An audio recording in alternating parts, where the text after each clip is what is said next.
Čau, tu Ďuri z Mockup Space a tu je tip pre teba, ako vyriešiť odlesky na produktoch. Toto koliesko sa volá polarizačný filter, namontuje sa priamo na objektív a ušetrí ti 10 000 hodín pri postprodukcii s odleskami. Polarizačný filter v produktovej fotografii sa používa hlavne na odstraňovanie odleskov, na sáčkach, hodinkách, lesklých etiketách.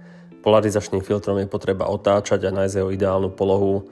Niekedy to môže mať naopak pri odstranení odleskov fajn, naopak niekedy zase to môžeme pridať.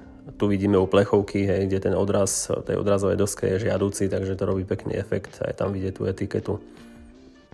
Takže tuto máme krásnu ukážku toho, jak sa môžeme zbaviť odlesku z tejto dosky a potom odlesku ešte aj z tejto podkladovej dosky. A krásne je to vidieť na týchto hodinkách, kde potrebujeme vidieť ciferník a logo, takže ten odlesk sa pekne odstránil. Sleduj nás ďalej v tipoch a trikoch, vidíme sa na budúce. Čau.